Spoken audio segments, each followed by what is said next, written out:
اللہ کے نام سے شروع جو بہت مہربان اور نہایت رحم کرنے والا ہوگی۔ سورہ رحمان کی آیت نمبر 46 سے شروع کرتے ہیں۔ اور لمن اس کے لیے جو خافا ڈرا، مقام ربی ہی اپنے رب کے حضور کھڑا ہونے سے،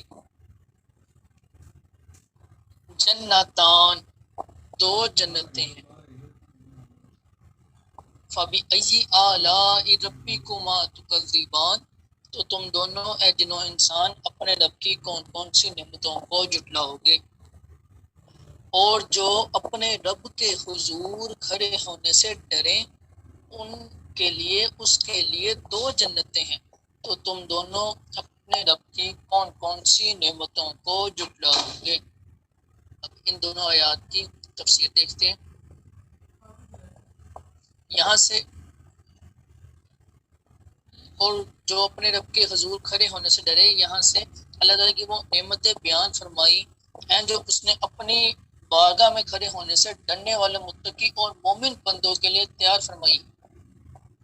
اس آیت کا ایک معنی یہ ہے کہ جسے دنیا میں قیامت کے دن اپنے رب عز و جل کے حضور حساب کی جگہ میں حساب کے لیے کھڑے ہونے کا ڈر ہو اور وہ گناہوں کو چھوڑ دے اور فرائض کی بجا آوری کرے، اس کے لیے آخرت میں دو جنتیں ہیں۔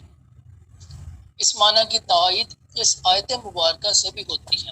ارشاد باری تعالیٰ ہے، اور وہ جو اپنے رب کے حضور کھڑے ہونے سے ڈرا اور نفس کو خواہش سے روکا تو بے شک جنت ہی ٹھکانہ ہے۔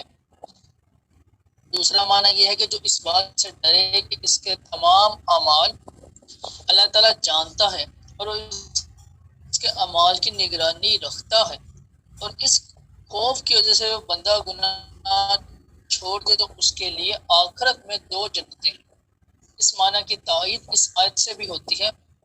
رب تعالیٰ ارشاد فرماتا ہے، تو کیا وہ خدا جو ہر شخص پر اس کی اعمال کی نگرانی رکھتا ہے۔ اب اللہ تعالیٰ کا حضور کھڑا جو ڈر جاتے ہیں ان کے لیے دو جنتیں کیوں ہیں، اس کی وجوہات۔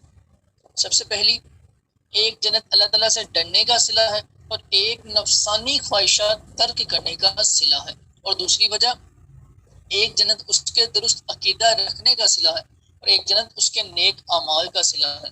تیسری وجہ ایک جنت اس کے فرما برداری کرنے کا صلہ ہے اور ایک جنت گناہ چھوڑ دینے کا صلہ ہے، اور چوتھی وجہ ایک جنت ثواب کے طور پر ملے گی اور ایک جنت اللہ تعالیٰ کے فضل کے طور پر ملے گی، اور پانچویں اور آخری وجہ ہے ایک جنت اس کی رہائش کے لیے ہوگی اور دوسری جنت اس کی بیویوں کی رہائش کے لیے ہوگی۔ اس آیت سے معلوم ہوا اللہ تعالیٰ کا خوف بہت بڑی اعلیٰ نعمت ہے۔ اللہ تعالیٰ سب مسلمانوں کو اپنا خوف نصیب فرمائے۔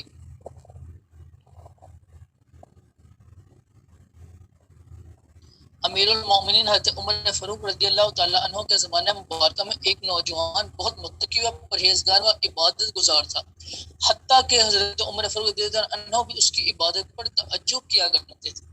وہ نوجوان نماز عشاء مسجد میں ادا کرنے کے بعد اپنے برے باپ کی خدمت کرنے کے لیے جایا کرتا تھا۔ راستے میں ایک خوبرو عورت اسے اپنی طرف بلاتی اور چھیڑتی تھی، لیکن یہ نوجوان اس پر توجہ دیے بغیر نگاہیں جھکائے گزر جایا کرتا تھا۔ آخرکار ایک دن وہ نوجوان شیطان کے اور گلانے اور اس عورت کی دعوت پر برائی کے ارادے سے اس کی جانب بڑھا، لیکن جب دروازے پر پہنچا تو اسے اللہ تعالیٰ کا یہی فرمانے عالیشان یاد آ گیا، بے شک جب شیطان کی طرف سے پرہیزگاروں کو کوئی خیال آتا ہے تو وہ فوراً حکم خدا یاد کرتے ہیں، پھر اسی وقت ان کی آنکھیں کھل جاتی ہیں۔ اس آیت پاک کے یاد آتے ہی اس کے دل پر اللہ تعالیٰ کا خوف اس قدر غالب ہوا کہ وہ بے ہوش ہو کر زمین پر گر گیا۔ جب یہ بہت دیر تک گھر نہ پہنچا تو برا باپ اسے تلاش کرتا ہوا وہاں پہنچا اور لوگوں کی مدد سے اسے اٹھوا کر گھر لے آیا۔ ہوش آنے پر باپ نے تمام واقعہ دریافت کیا۔ نوجوان نے پورا واقعہ بیان کر کے جب اس آیت پاک کا ذکر کیا تو ایک مرتبہ پھر اس پر اللہ تعالیٰ کا شدید خوف غالب ہوا۔ اس نے ایک زوردار چیخ ماری اور اس کا دم نکل گیا۔ راتوں رات ہی اس کے غسل و کفن و دفن کا انتظام کر دیا گیا۔ صبح جب یہ واقعہ عمر فاروق رضی اللہ عنہ کی خدمت میں پیش کیا گیا تو آپ اس کے باپ کے پاس تعزیت کے لیے تشریف لے گئے اور اس سے فرمایا، آپ نے ہمیں اطلاع کیوں نہیں دی؟ تاکہ ہم بھی جنازے میں شریک ہو جاتے۔ اس نے عرض کی امیر المؤمنین اس کا انتقال رات میں ہوا تھا اور آپ کے آرام کا خیال کرتے ہوئے بتانا مناسب معلوم نہ ہوا۔ آپ نے فرمایا کہ مجھے اس کی قبر پر لے چلو۔ وہاں پہنچ کر آپ نے یہ آیت مبارکہ پڑھی، اور جو اپنے رب کے حضور کھڑے ہونے سے ڈرے اس کے لیے دو جنتیں ہیں۔ تو قبر میں سے اس نوجوان نے جواب دیتے ہوئے کہا، یا امیر المؤمنین، بے شک میرے رب نے مجھے دو جنتیں عطا فرمائی ہیں۔ فَبِأَيِّ آلَاءِ رَبِّكُمَا تُكَذِّبَانِ، تم دونوں اپنے رب کی کون کون سی نعمتوں کو جھٹلاؤ گے، یعنی اے جن و انسان کے گروہ، جب اللہ تعالیٰ نے تمہارے اعمال کے ثواب کے لیے جنت بنائی ہے، تم دونوں اپنے رب کی کون کون سی نعمتوں کو جھٹلاؤ گے۔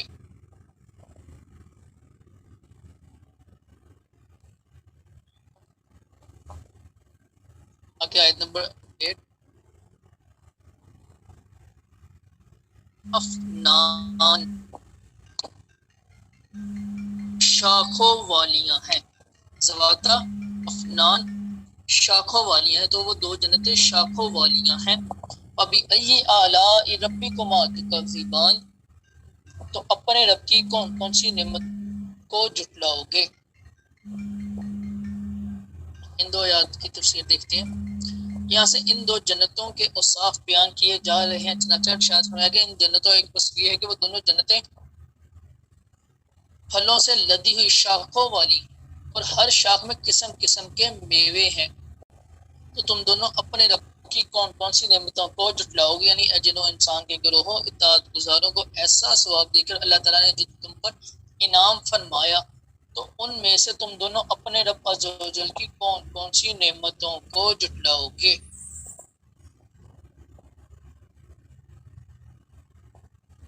آگے آیت نمبر 50 دیکھتے ہیں۔ فیہما، ان دونوں میں، عینانی، دو چشمے، تجریان، بہہ رہے ہیں۔ ابھی ای آلاء ربکما تکذبان، تو اپنے رب کی کون کون سی نعمتوں کو تم دونوں جھٹلاؤ گے۔ ان میں دو چشمے بہہ رہے ہیں، تو تم دونوں اپنے رب کی کون کون سی نعمتوں کو جھٹلاؤ گے۔ ان دو آیات کی تفسیر دیکھتے ہیں۔ ان میں دو چشمے بہہ رہے ہیں، یہاں ان جنتوں کا ایک اور وصف بیان ہوا کہ ان میں سے ہر ایک جنت میں صاف اور میٹھے پانی کے دو چشمے بہہ رہے ہیں۔ ان میں سے ایک کا نام تسنیم ہے اور دوسرے کا نام سلسبیل ہے۔ بعض مفسرین نے فرمایا ایک چشمہ خراب نہ ہونے والے پانی کا اور ایک چشمہ ایسی شراب جو پینے والوں کے لیے لذت ہے۔ تو تم دونوں اپنے رب کی کون کون سی نعمتوں کو جھٹلاؤ گے، یعنی اے جن و انسان کے گروہ، وہ اللہ تعالیٰ نے تمہیں یہ چشمے عطا کر کے تمہاری نعمت میں اضافہ فرمایا، تم اس کی قدرت اور نعمت کا انکار کیسے کر سکتے ہو۔ تو تم دونوں اپنے رب عز و جل کی کون کون سی نعمتوں کو جھٹلاؤ گے۔ آگے آیت نمبر 52 دیکھتے ہیں، 52 اور 53۔ فیہما، ان دونوں میں، یعنی ان دونوں جنتوں میں، من کل فاکہۃ، ہر پھل کی، زوجان، دو قسمیں ہیں۔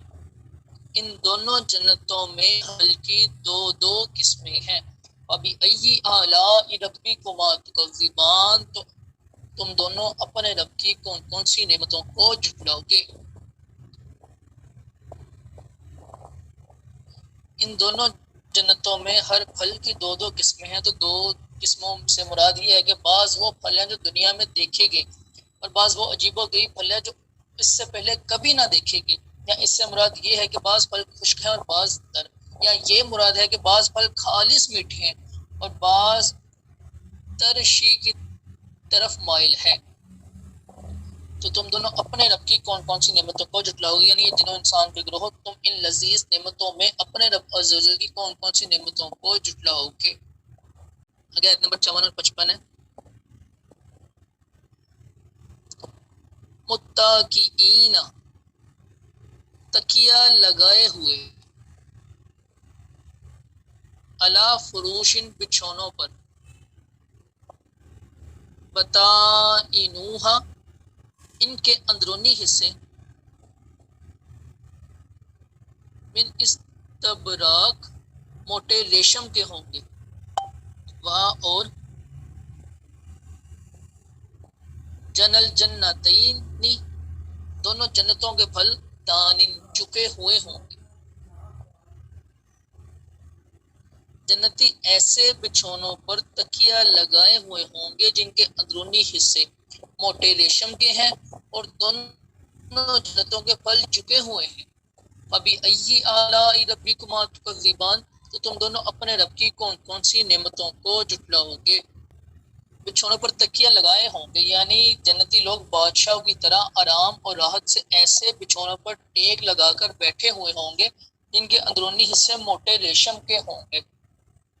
عبداللہ بن مسعود اور حضرت ابو ہریرہ رضی اللہ عنہما فرماتے ہیں جب اس بچھونے کے اندرونی حصے کا یہ حال ہے تو ظاہری حصے کا کیا حال ہوگا۔ اور حضرت عبداللہ بن عباس رضی اللہ عنہما فرماتے ہیں اللہ تعالیٰ نے ان بچھونوں کے اندرونی حصے کا حال تو بیان کر دیا لیکن ظاہری حصے کا بیان نہیں کیا، کیونکہ زمین میں کوئی ایسی چیز ہے ہی نہیں جس سے ان کے ظاہری حصوں کا حال پہچانا جا سکے۔ اور دونوں جنتوں کا پھل چکا ہوا ہے، یعنی ان دونوں جنتوں کا پھل اتنا قریب ہوگا کہ کھڑا بیٹھا اور لیٹا ہر شخص اسے چن لے گا، جبکہ دنیا کے پھلوں میں یہ خاصیت نہیں ہے۔ حضرت عبداللہ بن عباس رضی اللہ عنہما فرماتے ہیں کہ درخت اتنا قریب ہوگا کہ اللہ تعالیٰ کے پیارے بندے کھڑے یا بیٹھے جیسے چاہیں گے اس کا پھل چن لیں گے۔